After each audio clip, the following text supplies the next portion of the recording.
at the intensifying public anger that we see around the world, and also the way in which the erosion of democracy plays into that dynamic. I want to thank the Club de Madrid for working with us to make this event happen. People who have served in the position of head of state really have a very unique and invaluable perspective into this particular issue. And I'm privileged to have people who have not only been in that position, but come at it from very pertinent perspective for us, and to be in dialogue with such a broad range of people from civil society who are also working on this issue. And it's the two together that makes this event so interesting to me, and I hope for you as well. And I also want to thank the Global Democracy Coalition for supporting this event. Before I introduce the speakers, I wanted to just provide a little bit of context. We've seen most recently in Bangladesh, student-led and young people-led protests over the summer lead to the ouster of the prime minister, because over the trigger was a quota system for public jobs that felt like it was favoring the ruling party. But we've also seen in Sri Lanka, for example, protests lead to the ouster of the prime minister. We've seen elections now that were very much rooted in economic issues. We saw over the summer protests in Kenya, which began around a tax bill, but quickly took on many other issues, including corruption. We see then that those protests moved to Nigeria, Uganda. We saw protests in Angola and in Pakistan around fossil fuel subsidy removal. Before that, in Ecuador on the same issue. And these are only a few examples of the ways in which economic anger over economic injustice is fueling social unrest. And I want to emphasize two aspects of these protests that I find very interesting. The first is that when you listen to protesters, they're not only angry over the cost of living. It's not only that they cannot afford healthcare, education, food, housing. They're also angry at the unfairness of the system. There is a sense that it's not that there's not enough to go around. It's that the resources are being allocated in a way that robs them of a future while giving so much to so few. The second aspect that I find very interesting is the dynamic between the anger, where anger is directed. It's directed at governments, but it's also directed at an international system that constrains their governments. If we take Kenya, for example, there's a lot of anger at the Kenyan government, but there's also a lot of anger at the IMF. And it's almost like a confusion of people not knowing who to be angry at, because it feels like everybody is somehow constrained and they're the ones who bear the brunt of it. So bearing these 2 points in mind, I want to quickly turn the spotlight to what's happening in parallel in the kind of international halls of power, which is this debate around international financial architecture reform is sometimes called, or global governance reform. We've seen the Pact of the Future, which is just approved adopted by the United Nations, try to take on this issue of how do we. It's an acknowledgement that there's something broken in our global financial system, in our economic system, that is consistently delivering these results. We have the Financing for Development conference in Spain in July. So I want to also kind of lay out potential for addressing this within these frameworks that are meant to kind of deliver the reforms needed to address the protester anger. So without further ado, I want to introduce our speakers. Sorry. Our first guest is President Danilo Turk, who is the president of Slovenia from 2007 to 2012, and is the president of the Club de Madrid. He's also a member of the Secretary General's high-level advisory board on effective multilateralism. But my own personal favorite role of his in his storied career is the UN Special Rapporteur on Economic, Social, and Cultural Rights from 1986 to 1992. Next, we have President Abebdorj, who was the president of Mongolia from 2009 to 2017. And was also who began his career as a journalist, and was a leading member of Mongolia's democratic revolution. We have Prime Minister George Papandreou, who was the Prime Minister of Greece from 2009 to 2011. And you can already see from those years why his experience in that position is important for us. And he's currently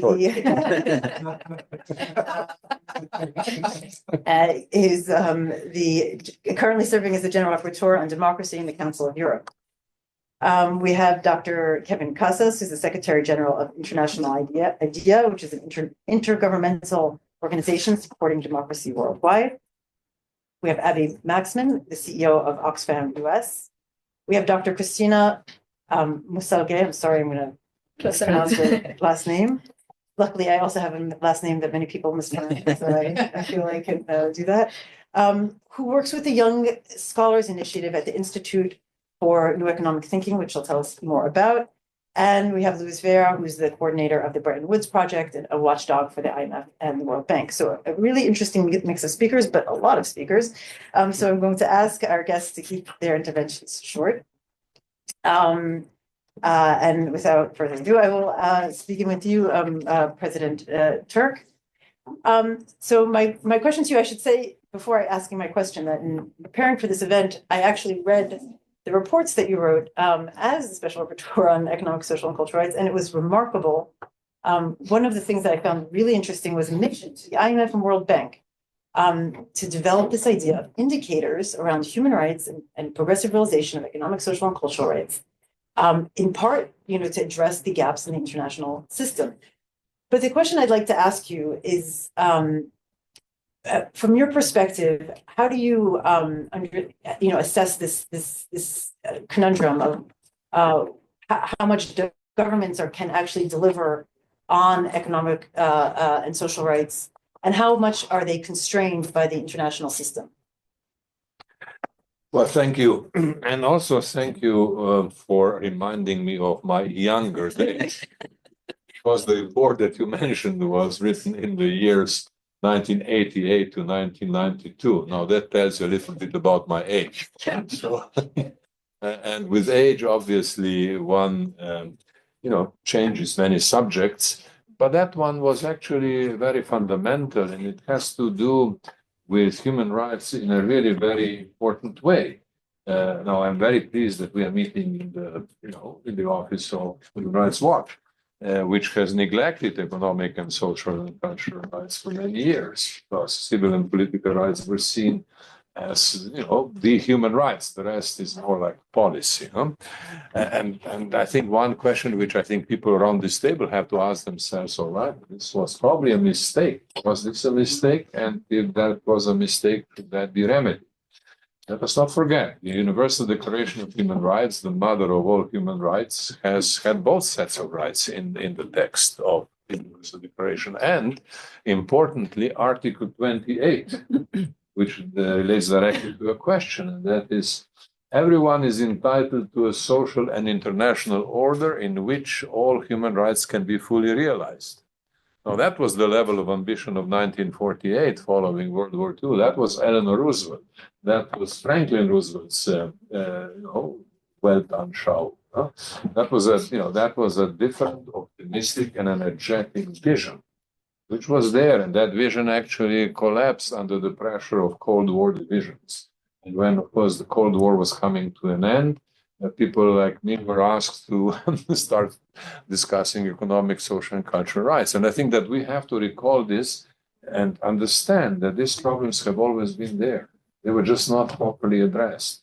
At the time when those reports were drafted, there was another discussion going on in UNICEF, and that is adjustment with the human face. That was because it was felt, the international financial situation requires adjustments. Adjustment policies were imposed on governments, but they have to have human face. And that was another polemic at that time, whether, adjustment with human face is the approach, or whether there should be, adjustment of a different kind, not just the classic financial austerity-based ideology, and with some addition of something that would look like a human face.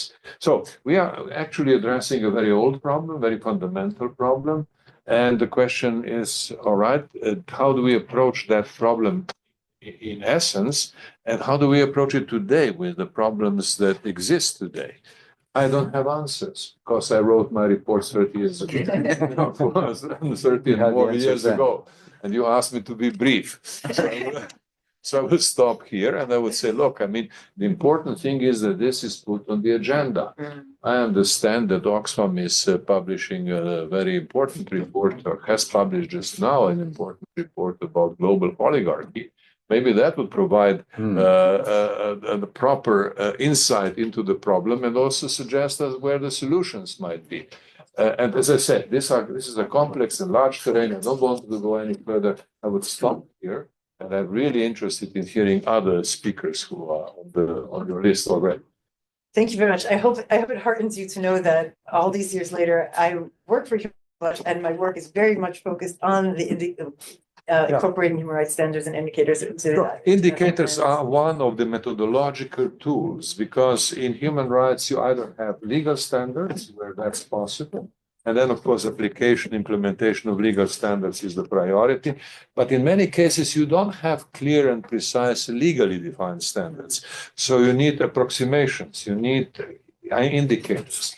And that's not an easy subject, because that depends on the availability of data and reliability of data. And at the time of those reports, some 40 years ago, that was a big problem which has been reduced somewhat afterwards. And of course, today, I think that we are in a much better position, and I have seen some of excellent studies on, let's say, profiles of poverty, for example, which give a very good picture of what kind of problems need to be faced.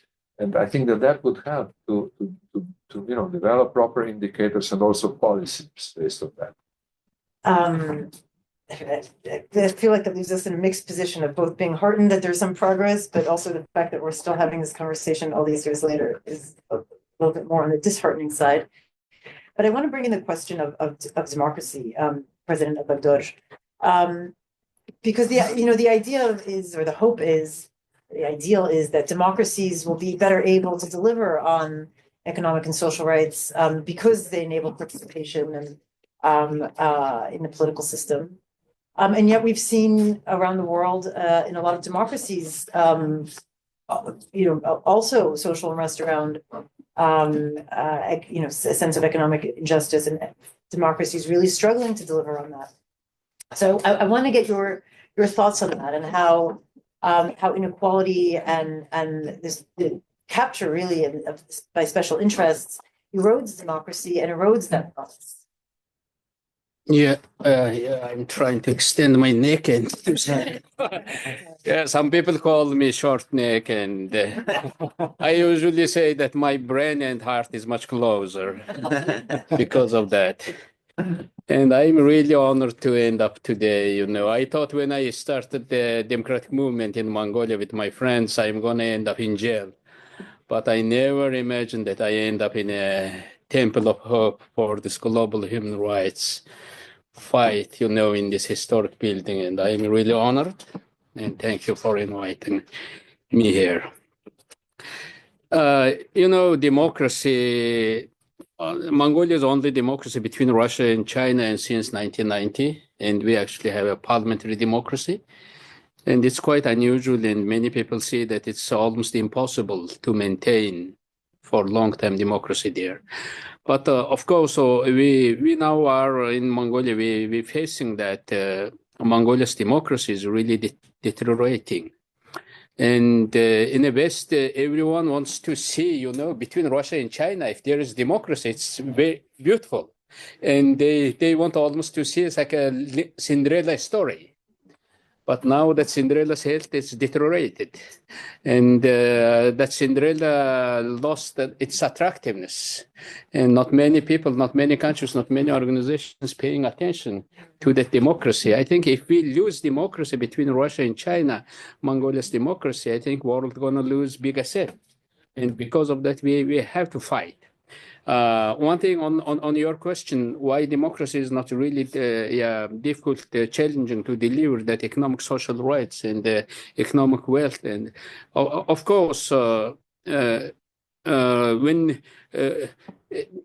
when we brought that system in our country, people were very hopeful, and people expected a lot. And also, Mongolia was second communist country, used to the everything provided from the government, and that was really difficult. One thing we changed our country economically, politically, it was not too that hard, but changing the mindset. Changing that mindset is still passed to the younger generations. Sometimes I see that fighting against those old communists was much easier than today fighting those younger generations, young communists. Those young communists are more nastier. I think they have more economic interest, more have a corrupted behavior, using those powers for themselves. And just 10 years ago, imagine Mongolia was a champion for the world democracy, and we were the president presiding the community of democracies, and we had a world fastest growing economy, 17%, and we had a world's sharpest drop in the corruption index, 2 digits every year. But now everything is reversed, and means that really I think political leadership matters. When it comes to Mongolia, of course, geography. You know, when you have China and Russia, if you guys here in America have those two neighbors, you know, next to you and surrounded by, you're going to be quite nervous.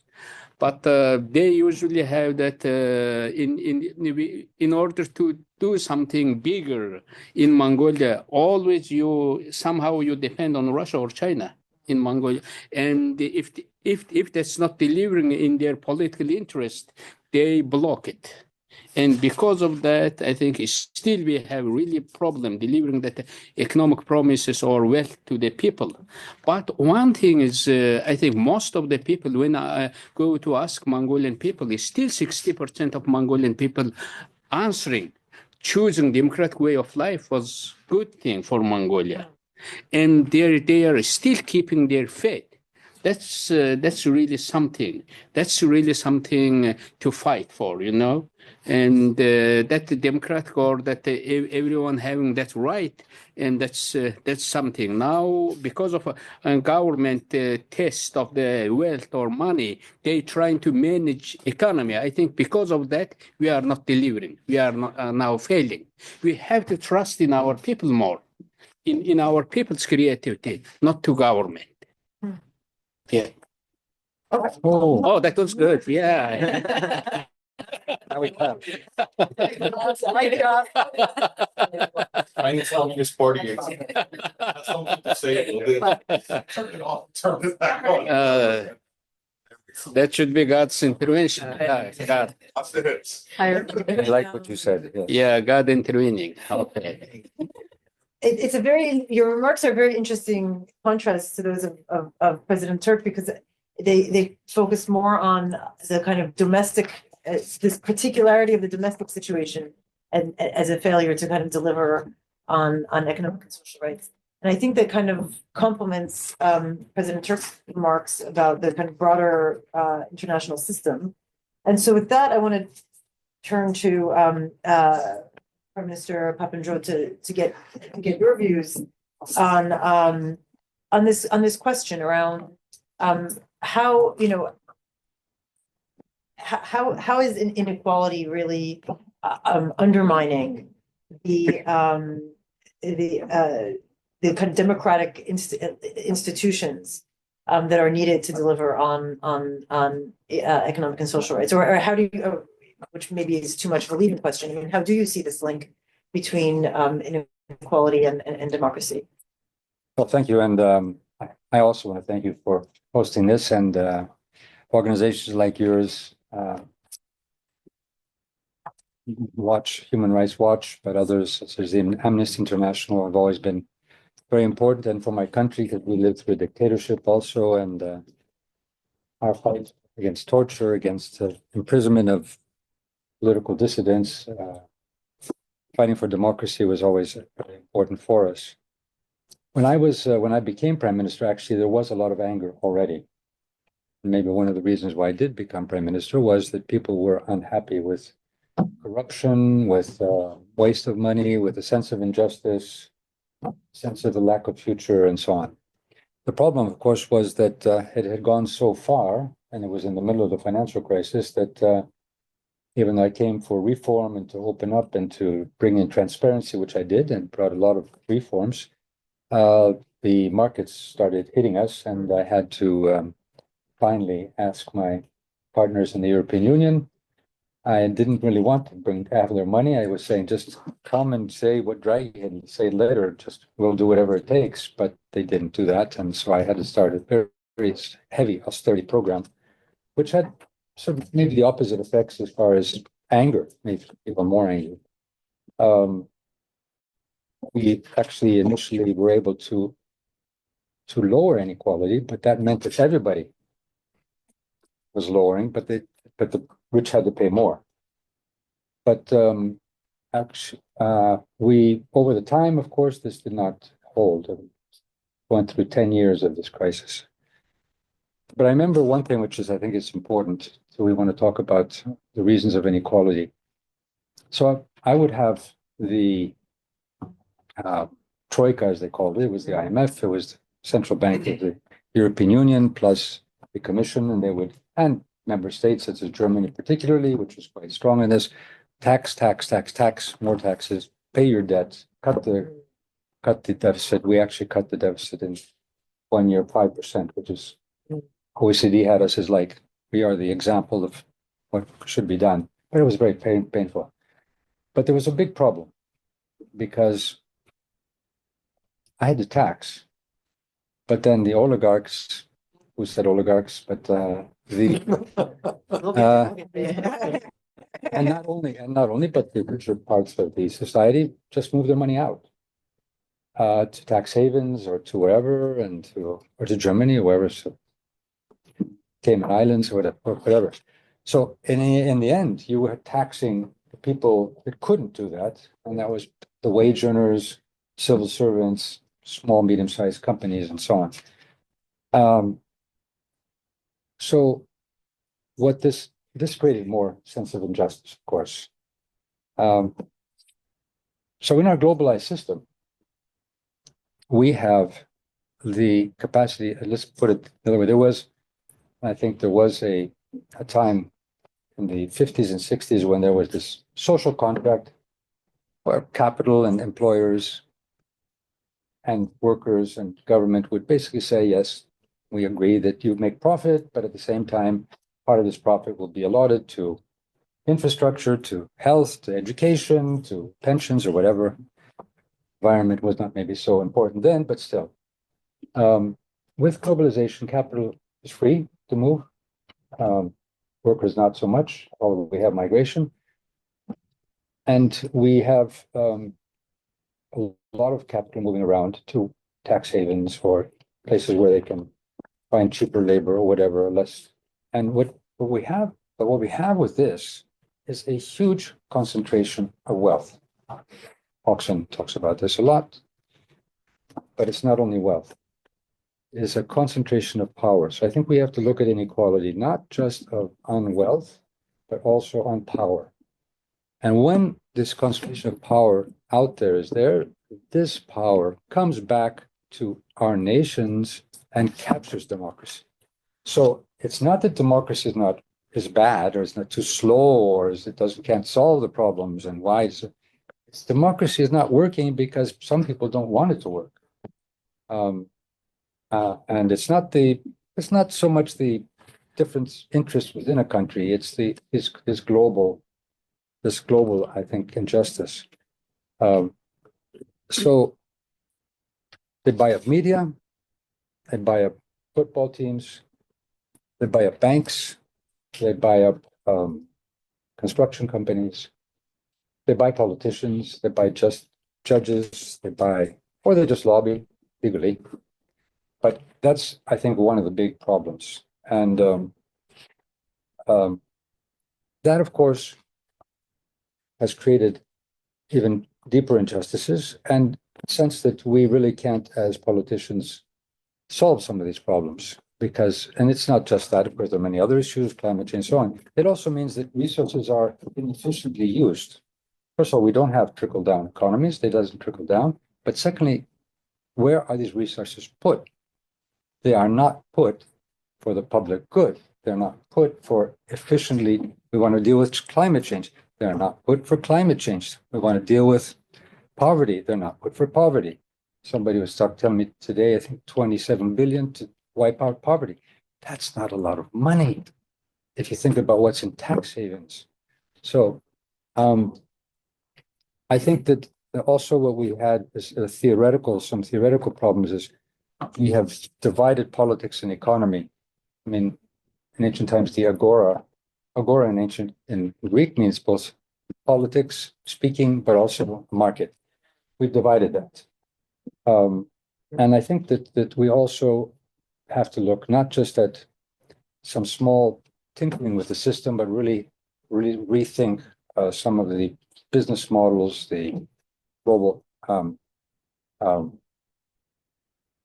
capitalist system as it works today, how we humanize it. And that means, yeah, certain types of regulation. I always hear a lot of people say, we don't want regulation, it's bad for the market. Actually, what I felt is big companies and big corporations, they want regulation as long as it helps them. So in trade agreements, if you look at the regulation, it's quite skewed against, let's say, trade unions or things and so on. So it's regulation, but it's regulation to keep power.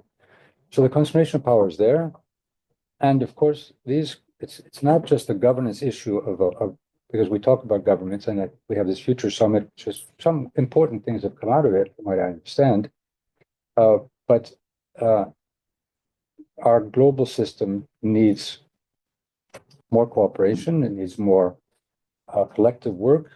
But we also have very big players that are playing now from the platforms, and they control a lot. So actually, there's a book out called The Oligarch's Grip. It's an interesting one. We had in the Council of Europe a discussion about money and politics. I think it's very important to see how it's undermined democracy with the Venice Commission. The Venice Commission is an advisory board, mostly legal people who advise both the Council of Europe, but also other organizations such as OECD and so on. So I think these are some of the things we really have to look at if we want to talk about democracy. I would just add to this that this situation also creates a lot of insecurity when you don't have not only your human rights, but also then your economic rights, and you see all these problems looming or that you're living with. It does create a lot of frustration, and I think that frustration is being exploited very easily by people who feel disempowered. And when you feel disempowered, you grab onto conspiracy theories. I remember in Greece, people were saying the Russians are going to save us. They're going to buy our debt. I even talked to Putin. He wanted us to buy his tanks. It wasn't ever going to happen, but a lot of people believed it. And of course, autocrats use this a lot too. So I think that we need to see, and this is a question of political will, how we empower our citizens more, how we engage more citizens, how we bring them to participate more, if we are going to deal with all these problems. Now, there's one problem is at the one hand, you have to do it at the local, the national level, but at the global level, it's more difficult. But that's where we have to fight. Thank you. This is an excellent segue to bring Kevin into the conversation. I mean, the arrow that you drew of wealth translating into power, translating to the capture of democracy, it's not only like a linear arrow, but actually a cycle, right? Because then autocratic governments then are able to reinforce inequality through that capture. And I know that International IDEA works a lot in Latin America. So if you can kind of speak to that in specifically in that region, or how autocrats are kind of entrenching inequality. Well, first of all, thanks for the very kind invitation to be here. It's always a joy. Yeah. I always enjoy, I guess, vacations from the Club de Madrid.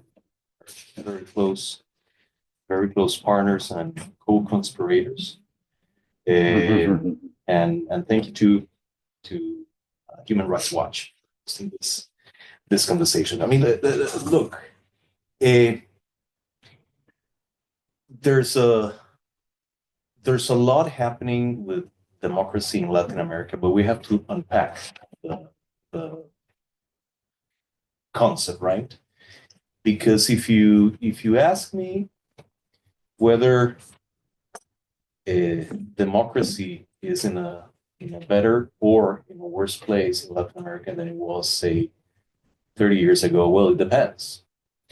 If you look into, say, the electoral aspect of democracy, the region is doing much better.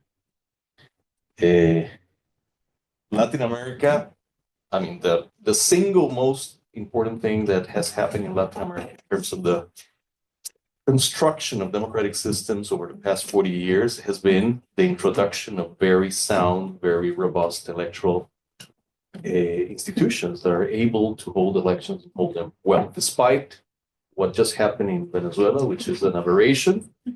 In the rest of the region, elections, I mean, Latin America holds elections holding well. The really, really big pending assignment in Latin America is about the rule of law. And backsliding, not just in Latin America, in general, is mostly about hollowing out the rule of law. And you were talking about, cycles that self-perpetuate, right? Well, I mean, the erosion of the rule of law is terrible news for development in general, in all sorts of ways, including, from the perspective of investors, less rule of law tends to harm the ability to attract investment, but hurts development in a number of ways. And in the case of Latin America, there are some types of erosion of the rule of law that are peculiarly acute. I'm particularly concerned nowadays, and this is happening not just in countries that are backsliding as such. It's happening even in a worse way in relatively, robust democracies. The presence of organized crime. This is arguably the single most threatening, the single most important threat to democracy in Latin America these days, because this introduces a double distortion. I mean, on the one hand, the ability of organized crime to capture, you were mentioning Prime Minister Papandreou, the capture of political processes. I mean, this is happening in Latin America in an alarming way. But also, organized crime and the violence that comes attached to it is becoming a breeding ground for authoritarian attitudes. The rule of a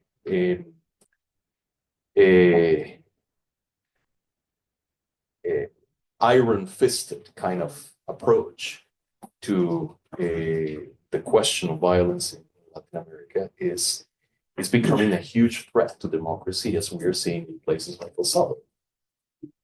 So the erosion of the rule of law damages development is damaging development in a really visible way.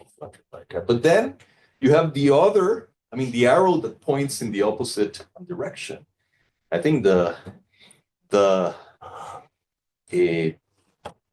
weakness of social development and inequality, in particular in the case of Latin America, is obviously a threat to the stability of democracy.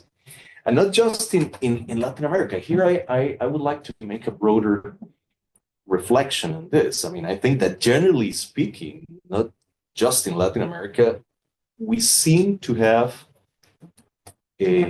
bought into the very strange notion for the past 40 years that it was possible to build functioning, stable, robust democracies amidst ever increasing inequalities. Yeah. And at some point, the bill comes in.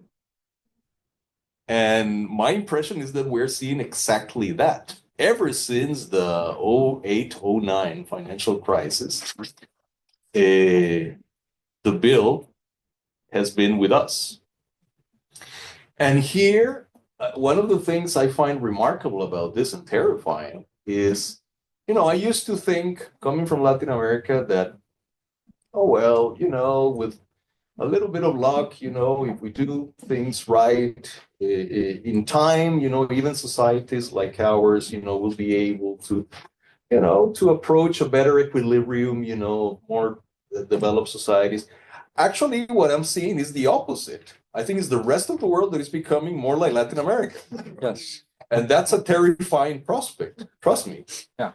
Right? When it comes to democracy, democracies in places that used to be stable, democratic polities are behaving more and more like Latin America. I mean, we are the inventors of populism in Latin America. I mean, populism has been with us for I don't know how many decades. I mean, there's nothing new about this in Latin America. And there's a reason for that. So the rest of the world is becoming more like Latin America. So you have this two arrows pointing in opposite directions, but actually it's more like a cycle. I mean, if you have democratic, stable politics, that does wonders for human development. And if you invest in human development, that does wonders for stable democratic politics, right? This is the virtuous cycle. Can I ask you about, you said crime. Yes. And on the increase, and I see that in our country too. And do you see inequality and there's a part of the cause of this? This goes, I mean, just like in the case of President Turk, I mean, that brings me back to a previous incarnation, less distant in the past, but, a previous incarnation, all the same. I used to do a lot of work on issues related to crime, and there's a strong empirical connection between higher inequality and higher crime rates. I mean, it is no wonder that Latin America that has had for the longest time the Criminal cartels. the highest inequality levels in the world also has the worst rates of violence, criminal violence in the world. I mean, there's nothing random about it. It's a well-established empirical regularity. So what to do about it? Well, I mean, that's the question of the $1 million, but I'll give you just, one very short reflection. I think, in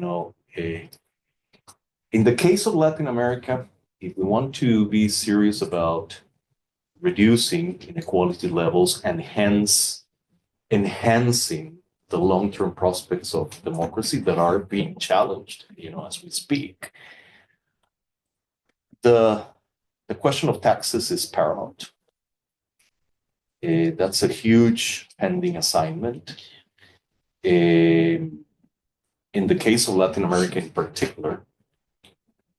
And attached to that, the question of what taxes are expected to provide. Which ultimately means that we really have to talk about the social contract, and we don't have a social contract in Latin America. It's something resembling the law of the jungle. We don't have a contract. So a proper reflection, and the UNDP has done really good work on this, that the notion that we should agree on a package of, on a minimum package of social entitlements that ought to be funded through taxes. Let's call them human rights. Yeah. So this is really the kind of discussion that we need to have. But of course, and with this I finish, The big problem is that this is the kind of discussion, I mean, both the question of taxes, but also the question of social entitlements demands a certain kind of politics. I mean, it requires broad-based political and social agreements. And the polarization levels that we are seeing all over the place run against that. That's precisely, the big challenge that we have. I mean, we need more social and political agreements, and we're getting less. I'm so happy you brought in the concept of a social contract, because as you were speaking, I was thinking of what President Obrador was talking about democracy, and this sort of shift from democracy as an ideal, like a place that you get to, versus the idea of democracy as a social contract, something that has to function, it has to work, it has to deliver. And I think that the vision that you're describing for that type of democracy is a very powerful one. I want to bring Abby into the conversation, because the Oxfam's most recent report is so relevant that it has already been preempted twice.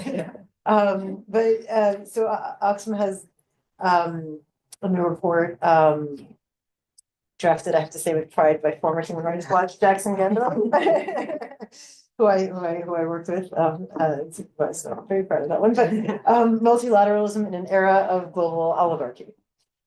So please tell us, what are your findings? How do we kind of change multilateral process to address this serious problem?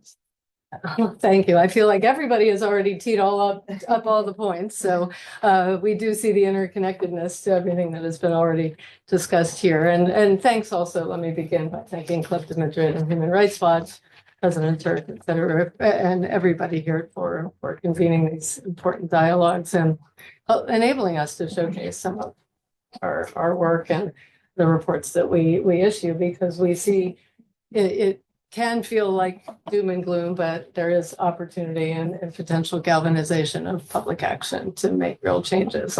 I think that's where democracy and the movements really come in. Well, I think this crowd is not uncomfortable to talk about the interconnections of how debilitating global oligarchy is to human rights and multilateralism. But I want to talk about, I guess, three main areas. And first is the crisis of extreme inequality is widening in recent years. It's not new, as you have said, Prime Minister and others. We've watched it happen over decades, but right now, in the past decade, it has been truly off the charts. And the world's 5 richest men alone have doubled their wealth just since 2020, as 60% of the world's 5 billion people's wealth has declined. Now, this is huge. And the current rates, we will see our first trillionaire soon. And in the context of ending poverty now being more than 200 years away. Now, I don't know about you, but for Oxfam, just the notion of a trillionaire is deeply problematic. In fact, everyone we would talk to, that's the last thing the world would really need.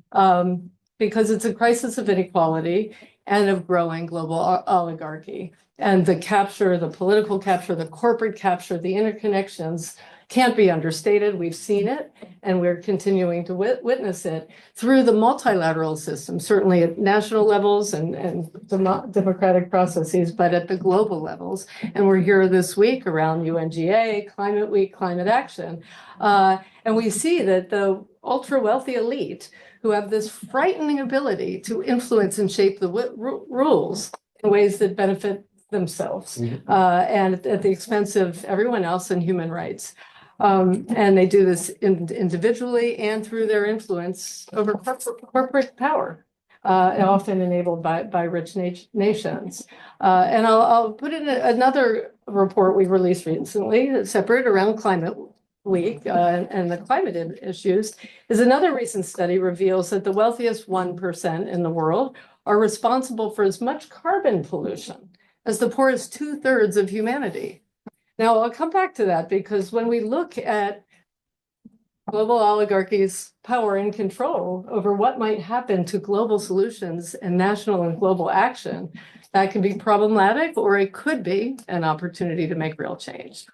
And we know this isn't theory. Movements in global South countries know this, certainly most recently during the pandemic. We were all, many of us probably around this room, were part of movements to have create a vaccine that would be available to everybody. The technology and science that was actually funded by taxpayers in some countries, like this one, and multilateral efforts led by South Africa and global South countries pushed us to see and have the World Trade Organization enable technology transfer through the World Health Organization to unlock manufacturing in countries to produce this vaccine. And we all know what happened. That didn't happen. They wouldn't release the intellectual property rights despite global pressure and global action.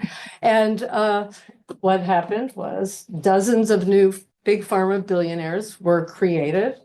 And we had a failure of the rights to people's health and 1.3 million excess deaths. So it's an example of putting profit over people again. And so going back to this notion of climate and this climate crisis we're in, we can play this out in several ways. We can play it out by looking back at what happened in the pandemic, or we can play it out where the global oligarchy and fossil fuel companies do not control the outcomes of how we make global decisions and take global action to address the climate crisis. So there's so much possibility. So I'll end on a more positive third note. These aren't stories of defeat because we have an opportunity to learn. And I know we have the experience of the past decades, that the reports you wrote in the 80s, President Turk, and experience we've learned over decades. But it's a struggle, and there's movements and mobilization and galvanizing to take action, and the fight really is on. We could look at the G20 this year that's been led by Brazil, for the first time pushing real bold proposals to get to a global standard to tax the rich. And I would argue making some progress if we all keep the pressure and the momentum. And I think just this week, these pacts for the future, we need to maintain that momentum. And we can look at the African group of nations at the UN pushing for a historic convention on tax. So there's opportunities. The Global South is pushing efforts on the pandemic treaty and to reform the global debt architecture. So we really need to push back on this notion of rising global oligarchy as inevitable. And it's harmful to multilateralism, to democracy, and to the 99% who want something different. And we really need to keep pushing forward in solidarity. Well, I'm very happy you ended on a happy, optimistic note, because I love Oxfam, but your statistics are so depressing. But I fully agree. I mean, I think the way in which Brazil has been pushing wealth tax in the G20, the UN tax treaty, the inclusion in the pact of a reference to taxing high net worth individuals. I mean, these are real steps forward. I'm so glad you ended on that note. I want to bring you in, Louise, because your organization, I mean, you're a watchdog for IMF and World Bank, and advocating for multilateralism that does the opposite of what we've just been describing. So I'm curious to hear your thoughts on this push for international financial architecture reform. What are the opportunities? Where are the challenges? Like, why are we still all these years later the same international financial architecture that still isn't the same problematic results? Thanks very much. I'd also like to join the others and thank you, Marshall, the Club de Madrid, and everyone. And it's such a pleasure. And I really do mean this. I'm not just throwing that around. It is an honor to be here, sitting at this table. And for me in particular, it's very, very interesting to be next, or have the opinions of heads of states, right? Because I know we're quite critical, establishment, quote unquote, but I also realize that life is simpler at this end of the table than it is when you have to balance different priorities, etc. So I'm very interested in your points of view. It's very illustrative and enlightening. So, I suppose I'd like to begin by making a connection. I think at the heart of things, it goes something to the Prime Minister said that remains true, unfortunately, which is there continues to be this disconnect, this idea that politics and economics are divorced from each other. It's quite interesting. And also the remarks by President Turk about the emphasis on civil and political rights to the detriment of economic, social, and cultural rights. The World Bank and the IMF, they don't speak about human rights, but they're very comfortable. They have now they work on anti-corruption measures, etc. They're very, they work on the right to join unions, etc. So in that way, they've changed their tune a bit. But speak to them about socioeconomic and cultural rights, the impacts of austerity and their attitudes, and things change dramatically. So I think that we have multiple challenges, but I'll focus on what I think is the principal challenge in terms of action, because we're working to try to change the multilateral system, right? And as we know, and this hasn't been discussed maybe to the extent that I think it should be here, is that the multilateral system that exists today was founded, the World Bank and the IMF were founded in 1944, where you had still empires and colonies. And as President Lula spoke yesterday, the day before at the General Assembly, the system hasn't changed since then.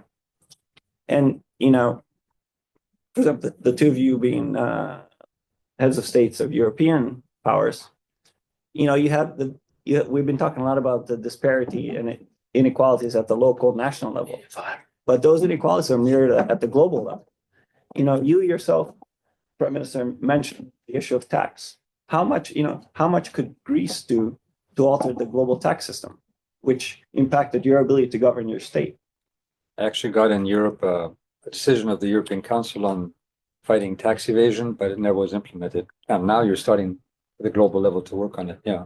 And it's interesting, right? Because I agree that the move on tax is very, we should be optimistic. It's great.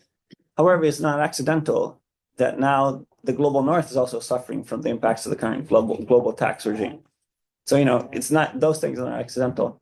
So in my opinion, the key challenge to action is we need to, it's a very simple, and I apologize for the cliche and being so simplistic, but we need to mobilize global alliances, particularly in the global north, because it's only by pressuring the states that dominate the global economy at the national level, and I'd be interested to hear your opinions, that you're going to bring about change. The famous saying goes that you don't give power for free, right?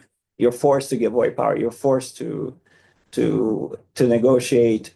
And the international financial architecture reform, you look at the tax discussion, the OECD is very keen to keep, they fought tooth and nail, the Europeans fought tooth and nails, the Americans fought tooth and nail against it. You have the discussion on debt, same thing. So I think the only way to go forward really is to build alliances I was just in Brazil recently, and I was talking to, people on the streets, and Lula has been doing a lot internationally, and we laud him for it. In Brazil, they think that he's spending too much time internationally. That we have our own problems. What is he doing going to DC or Washington, wherever he's going? So I think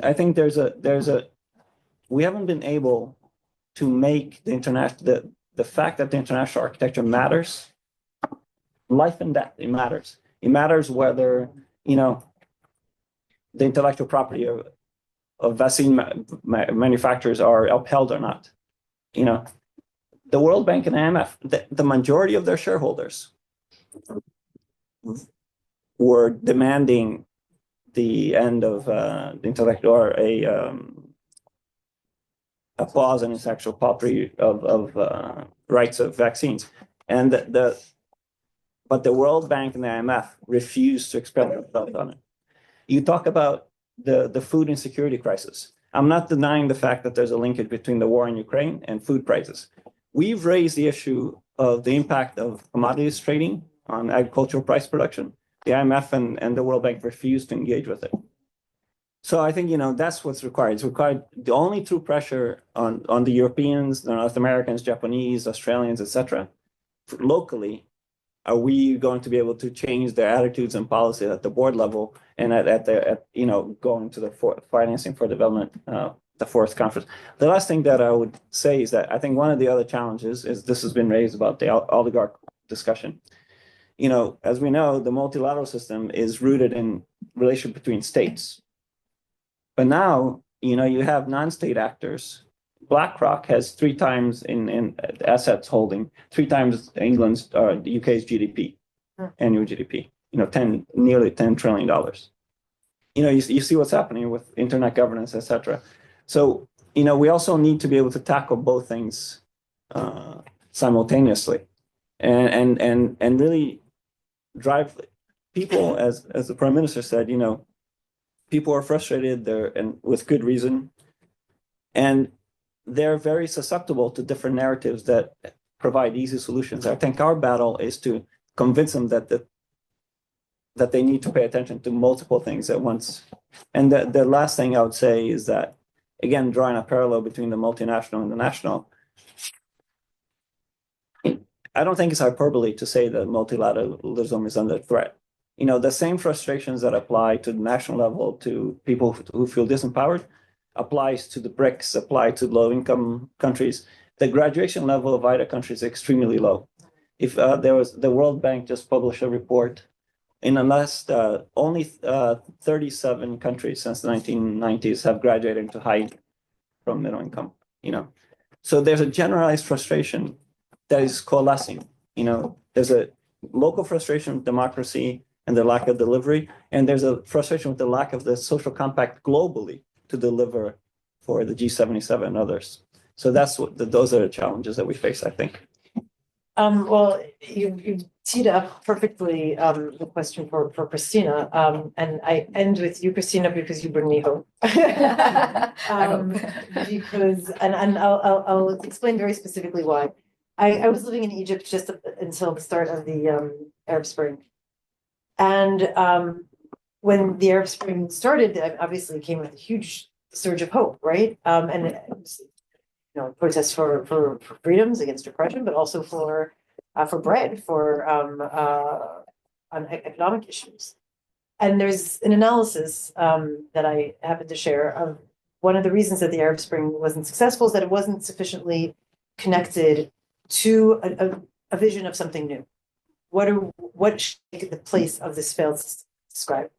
And you not only work with the Institute for New Economic Thinking, but with a network of 22,000 young scholars around the world, working to kind of build that intellectual policy infrastructure. So please help us end us with a positive note. I want to know kind of your vision of how these kind of protest movements and anger on the streets connects with this Young Scholars Program, but also substantively. When we say new, what do we mean by new? Right? Are we talking about kind of global governance? How many seats Africa or Asia has on the IMF's executive board? Is that where we're stopping? Please tell me no. Great. Thank you so much, Sarah. First, thank you so much for this invitation as well. Thank you to Human Rights Watch and Captain Madrid. I was saying to Sarah earlier, my sister has called me 3 times today to tell me to take pictures in the Empire State Building. So, my family, thank you for this invitation. My mom's going to put it up on the wall for all of our relatives to see. But I hope I can end on a hopeful note, maybe just to give a little bit of context in terms of the Young Scholars Initiative of the Institute for New Economic Thinking. As you said, 22,000 members across 120 countries. And so it's made the composition of the group is students, young researchers, young professionals, people involved in policy, some in academia. And so it's quite a bit of a range of people. But maybe to connect this to your first question regarding sort of, I think what a lot of people see with regards to student protests is sort of anger on the streets and sort of this visceral image of what's happening on the streets. And I think what happens often, and again, the policymakers and the politicians in the room will correct me, but I think what often happens is that we invalidate that experience, or we negate it as just sort of anger on the streets, but we don't see what's behind that, which is an incredible amount of organization and coordination, right? So young people getting together, being able to communicate, being able to rally around a common purpose. And it may change from context to context, but recognizing for that context, what is the core issue? What is sort of the immediate need that we can feel and experience on a daily basis that affects us that we need to be addressing? And so there's massive power about being able to rally people around a common purpose, but also an incredible amount of persistence. Again, sort of protests are not sort of a flash in the pan, it just happened. It's often been conversations that have been taking place for months, if not years, preceding that moment when they decided the most strategic thing to do in this particular moment is to manifest on the streets. And so not to negate that entire process of what happens. And there's different ways in which people make their voices heard, and that is one of the ways in which you can do that. But now that being said, I think what I've kind of picked up from being around young scholars across different campuses, different contexts, is that these skills can be harnessed in very different ways. And it's about being able to select what is necessary for your context in order to put your voice on the table. And with the Young Scholars Initiative, we do this through pre-conferences, through workshops. We will literally attach ourselves to other main events and ask them if we can do a young scholar event there. And so we've found different ways in which we can sort of insert ourselves into conversations and increasingly educating ourselves, but also empowering ourselves to be able to engage in those forums. And so one of the projects that I'm particularly proud of, which I'm also very excited about, and if there's any young scholars in the room who want to apply, the application deadline's still open, making a shameless plug. But we have a farmer from Argentina and a farmer from Poland who decided to basically put together a workshop for the COP, basically thinking through what is the COP process, how do you do negotiations, simulating negotiations in those spaces, because they've been there, they've seen what it looked like in Dubai, and now they can bring back some skills and be able to sort of show others how do you navigate those spaces. And what they want to do at the end of that workshop is able to draft a document on behalf of YSI that will then be presented to Azerbaijan as well, because they have access into that room. They can speak in those spaces. And so these are very small ways, right? And so I'm not saying that, this is sort of that one document is going to fundamentally alter everything, but I think Sarah and I, had this conversation around learned optimism. And so it's about small victories that kind of calculate into that change and hope is possible. And the more small victories you have, the more it gives you hope for crisis. And I think with learned optimism, you don't learn hope in a crisis, you learn it before. So that when a crisis hits, then you have sort of a structure and a framework, a seeding, like you described it, a seeding that then kind of kicks in and you know how to respond to crisis, which is the opposite of learned helplessness, right? Where if you kind of keep feeling defeated in every single forum you're in, when a crisis hits, sort of you just end up dejected and sort of, oh, well, I will sink into apathy, which I think is probably part of the biggest struggle for our generation, right? So we have one part of the generation that is incredibly motivated and wants to see change, but then there's also sinking apathy. I've been defeated so many times, I don't know how to kind of plug into doing something. And so I hope with the young scholars, we get to sort of teach people the skills to be able to navigate and understand for their context what's the best way to kind of push against what we see as problematic. Maybe to your second question, which is I think what you actually wanted me to answer, but I went on a tangent, but okay, great. What is new economic thinking? Again, I do not hold the monopoly on this particular definition, but I think I always lean back on the mission statement for YSI is that we imagine new economic thinking that is free of intellectual barriers, resonates with reality, and serves our global society. And I think each one of those aspects in my own research that I've done has a particular meaning for me, and I think has a particular meaning for all the different people that would come into our community. But in terms of being free of intellectual barriers, I think I was saying earlier that I have a law background, and the way law is taught in my context is very sort of rigid and kind of you just stick to what the law says and that's it, and you don't question it as much as we should.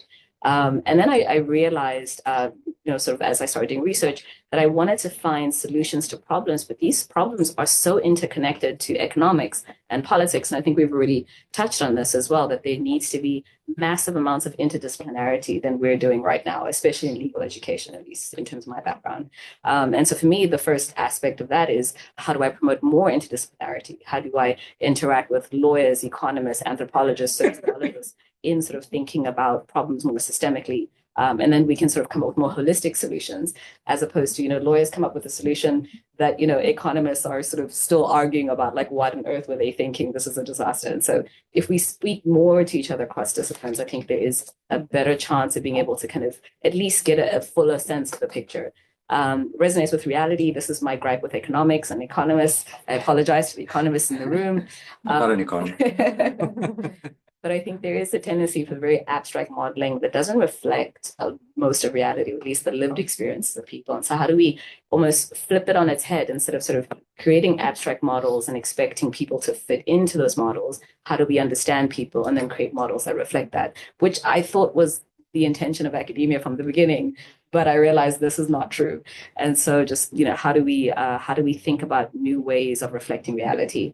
And I think the last aspect is with regards to serving the global society. And I think what I love about the Young Scholars Initiative is that it's so diverse. We have 120 countries represented. And so when I say reality, I always have to almost check myself and ask whose reality, right? So we have the South African experience, which might be similar to the Brazilian experience. And so when I meet my Brazilian colleagues, we'll talk about favelas in Brazil and, the slums in South Africa. And so what are some of the comparisons that we can do? What are some of the common solutions we can find with each other as well? If you face this problem, how can you tackle it? And how can we tackle it? And so I think there's something to be said for that. But I think when we think about how do we serve the global society and bringing different voices into the conversation, we have to reflect the diversity. And I think this is something that you were touching on as well, that thinking through, what are the different ways of being, the different ways of viewing problems in localized communities that can be brought into a bigger global conversation, and then giving the validation and respect of that experience. Because I think what I often find is sort of coming from the global South or coming from South Africa, it took me a really long time to be taken seriously as an academic in an Italian setting with certain, let's say, South African principles of Ubuntu. I think I was explaining this to you the other day. And I was trying to encourage more African jurisprudence.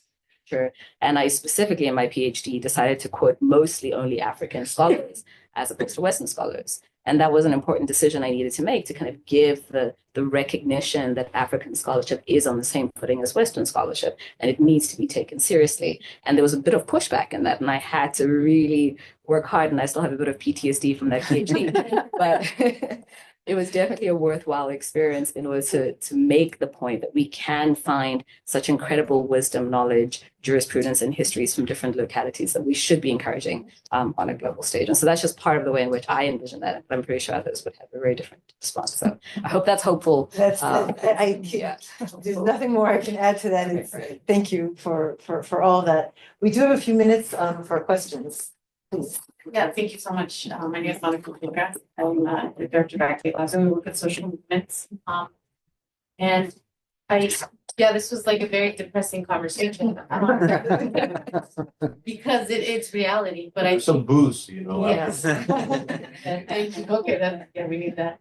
That'll help. But I think what I'm seeing is, my question is what are the preconditions for a stable, sustainable, long-lasting democracy?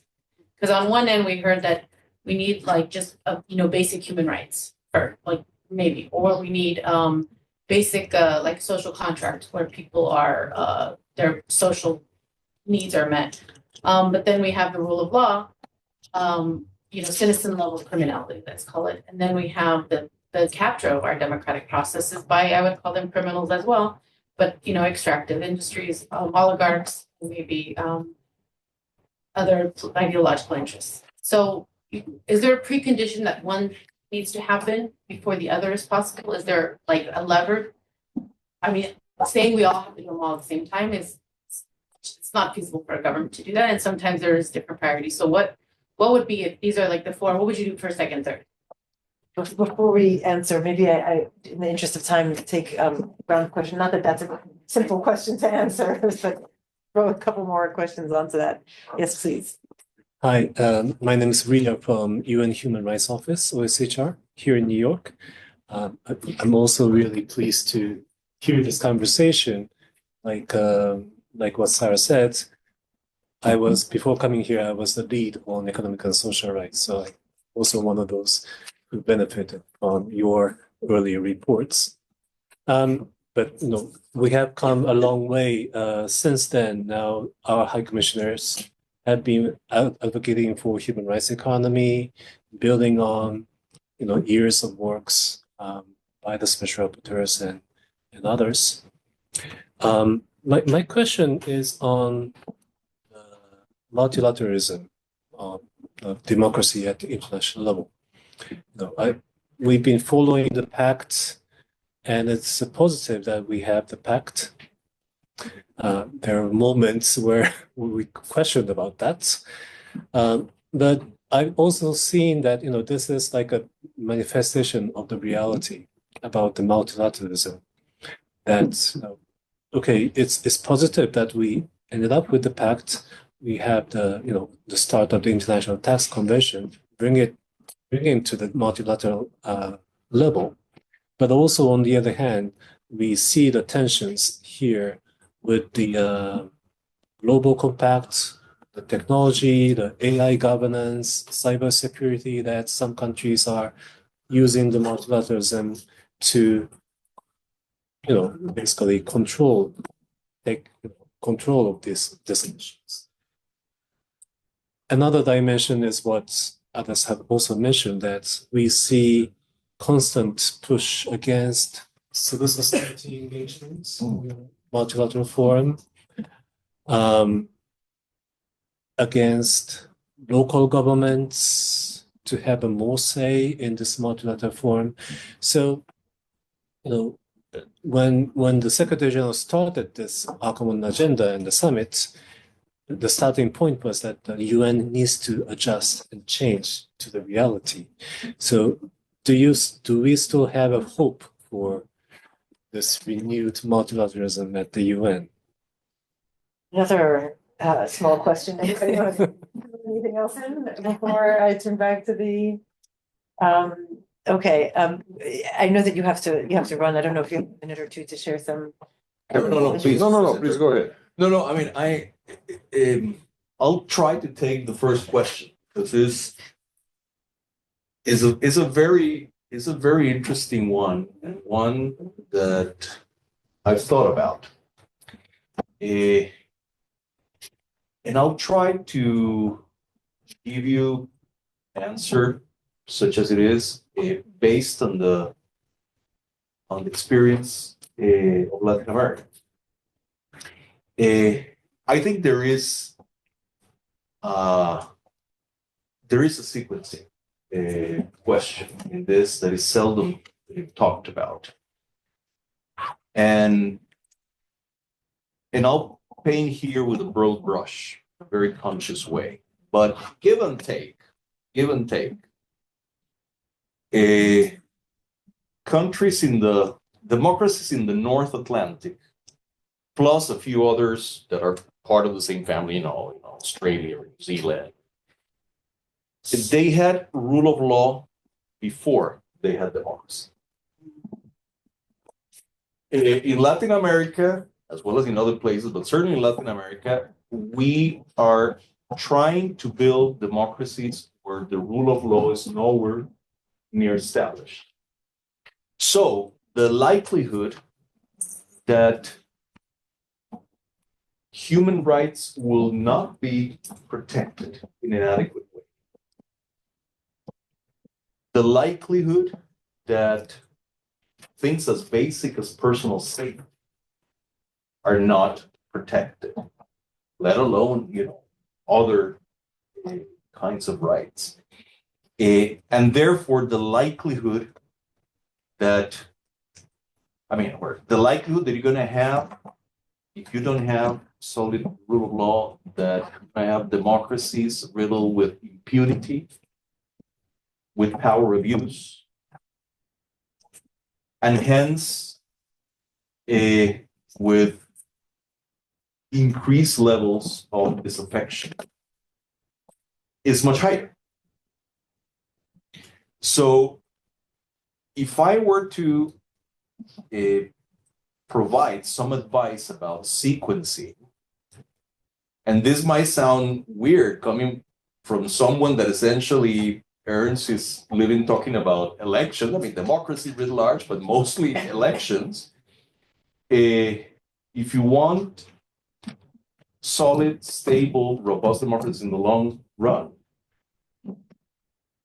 it's probably much better. You get a much better return investing in laying down the basic bricks of the rule of law than investing in elections. Of course, that's when you remember the quip attributed to Gordon Brown that, well, when it comes to building the rule of law, the first 500 years are the hardest. Right? So it's not easy, right? But I find it very difficult to believe that you can build a democracy that is solid, that is robust, that doesn't live dangerously without solid rules. That's really interesting. Yeah. Senator. I agree. This is very interesting, but not necessarily very new. Because in political science literature, the question of sequencing is legitimately discussed when it comes to human rights. If you and of course democracy, like Robert Dahl has written about that extensively. So the idea of sequencing is there in theoretical literature, but also in practice. Just look at Singapore. It didn't need 500 years to create a prosperous society, not democratic in the usual meaning of that term, but certainly successful one. And of course, that had to do with sequencing. And then on the other hand, there was a period of time, which a more recent period of time, and a long period of time when people expected miracles from elections. And that's not always happening. Sometimes it does, but that's not a firm rule. I could say that in places after armed conflict, elections may actually cement divisions, and the warring parties become political parties with basically the same agenda, and that's not necessarily good for democracy or for the rule of law or social fairness. So rule of law is, of course, the fundament, and the rule of law has to be understood in the sense of fairness of law, not only, a law like traffic regulations. Law is more than rules. Law is philosophy, is sociology, is strategy. Law is really something with many functions. And capturing rule of law in the correct way in a particular society is not an easy thing. I mean, of course, 500 years might be enough for all societies, but I mean, it would be better if that is done in a more effective way and more quickly. And of course, that applies mutatis mutandis also to the multilateral framework. Here, of course, we need a new normative arrangement. And of course, that normative arrangement has to be actually defined in terms of fairness. In terms of fairness, because the Charter of the United Nations did recognize that socioeconomic health is basic for peace. I mean, that's there in the philosophy of the Charter of the United Nations. But the actual instruments that were developed within that philosophy kind of departed from that and created a kind of monopolies that continue to persist. And that is why I like the terminology of oligarchies. It's very useful terminology, which I hope will be understood as a timely and necessary critique. I look forward to further discussions about all that, and we'll see how that goes. But critique is necessary. Of course, what we heard about sequencing and all that will certainly come into the picture as we proceed with that. I can ask for a clarification. This is actually quite interesting. I read from where I'm sitting. Are you proposing that it's not a bad idea to use oligarchy in terms of the dominance of the multilateral architecture as well? Can we talk about oligarchs within the multilateral system? No, of course, it is good to expand the understanding that oligarchy is not limited to Russia. Yes. No, oligarchy has bad name. I mean, oligarchy is a diagnosis, but as a value judgment, it has been usually associated with Russia and was seen as something which is, almost criminal. That's how the public perceptions were developed in the past 30 years or so. But in fact, the problem is older and deeper and more pervasive. And now we have finally a a piece of work which tells us, that's really a global problem, and it's not limited to any particular country or it's actually a global problem. And let's see how far does that critique bring us. Can I just jump in here for 1 second? Sorry, but I had meant to say this, but I think one of the things that makes our discussion more complex and it's linked to oligarchy is, I think there was a time, maybe in the 70s, some parts of the 80s, where you could divide the world more or less between the global south and global north. But precisely because of globalization, the free flow of capital, you've created these elites that are very interlinked. So, there are areas in which the global north, you can still draw some distinctions between global north priorities and global south priorities, but there are many areas where it's an elite issue. That's why I think that, the discussion about the power of non-state actors that go well beyond the borders of states in which the multilateral system is. I think Cardozo had the center periphery Yeah. theory, Yeah. which in fact, in one way we see, because we see the global capitalism it's maybe not centered geographically anymore, but it's these elites, and then you have a global south, which is within our societies, even in the north. It's not just in the south. But the reason I mention that is because as an advocate, for example, it's very difficult because it's not true that the Brazilian state may necessarily reflect the interests of everyone, multilaterally, I mean. So it makes it very difficult. I want to bring in that. Oh, well, thank you. I mean, I also wanted to go to kind of the links to the future of multilateralism and, the hope, I think was the gist of your question. And I think another report we released this week was looking at reform in the UN system and things like the veto. And it might sound like, something unrealistic as a concept, but we know that those who established the rules and gave birth to much, but they have established the rules, but then when it applies to them, they work around it, but have it apply to everyone else. So, I mean, I think there is hope in terms of reform and there's movements. And I think what we're here this week during the negotiations around the pact, and even I'd say today and yesterday at some of the comments from member states, there's acknowledgement and recognition. Certainly we were quite heartened as Oxfam to hear not just our data and about the wealth gap and the growing inequality and human rights, but also about the possibility of reform a lot sooner than I think we would have ever thought. And the week of issuing a report, because there's so much change and so much seismic movement and the movement of young people taking, and these traditional global north versus global south, there's so many other different layers of power and complexity therein. So I think we are encouraged that there's movement for change. Somebody just make a comment? If you, let me put it this way, if you need to, No, I want to hear the Oh, no, comment. I was, I want to hear the comment. Come on. not that it's necessarily so wise, but we, in the Council of Europe, we do a lot of work for the countries that are going to become part of the European Union, because we look at the issue of democracy, human rights, and rule of law. And that's a prerequisite to become a member of the European Union. So now that Ukraine, Moldova, and Georgia are new candidates, one of the prerequisites that came from the European Union is de-oligarchization. So we started talking about that in the Council of Europe, and then we realized, as you said, that actually these are not the only countries in the world that have oligarchs, and that we have it in the West too.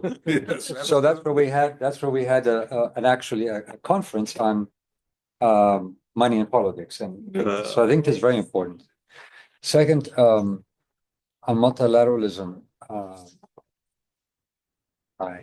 On multilateralism, one thing the US, the elections are going to be crucial, but the US was the basic architect of today's. But now the US has to decide to share some power, and I think but to share some power, it's not easy. You mentioned that there's have to be maybe some global alliances or pressure and so on. And sharing power also means building trust. Building trust means building rules which everybody can accept. It's going to be a process, and I'm not sure, how much is the US going to do this think we have to go that way. So I think this is a big issue. What are the global trust rules, values we can all agree on, even if we have autocrats and we have dictatorships, but are there some global rules we can basically, I mean, they did it when there was a communist regime, the Soviet Union. I don't know if we could, but of course it was much more dominant. But I think that's one other thing. On democracy, I don't want to make comments. There's an interesting book on the democratic bargain, which goes back to ancient Greece and then today also say, what are the prerequisites? But going back to inequality, even Aristotle, who was not too much of a fan of democracy, said that if you have high inequality, what that will mean is soon you will have a sense of injustice that will be exploited because it will create polarization. You will get demagogues. When you get demagogues, you will start getting chaos. And once you get chaos, you will have a tyranny. Wow. And he said, not only that, so you need to have a sense of economic justice, not only for the sense of justice, but because you need to have people have time, financially time, free time to be citizens. We don't have time. Today, our society, we don't have public spaces, or our public spaces have been taken over by Elon Musk, but that's another question. We don't, so I think that's also another thing. Well, unfortunately, we have also run out of time. Yes. But we actually have a short video from the Global Democracy Coalition that we'll end with, but there's nothing really I can add. I'm heartened that this discussion happened and disheartened that it still needs to happen. But I really do feel, and perhaps they can say, but I do feel that there's a growing sense, even in global north countries in the United States, Europe, that our fates are tied. That exactly the point of that, this inequality, it's not that we're in the global north are the beneficiaries of inequality and too bad for other countries that are, on the losing end. That this entire system, both not to mention our because of our climate, but also for the economic reasons, is not functioning for anyone anymore. And that there's tremendous energy going behind creating new economic paradigms that do bring in the thinking, the values, the common aspirations, the legal thinking from a much wider variety of sources. And that, that is, I think where perhaps we can draw our hope. So following the video, we can go to the 35th floor and there's some wine, some small food, and we can continue the conversation there. Thank you all very much for joining the discussion. I've enjoyed turning. Hey, my friend, I think that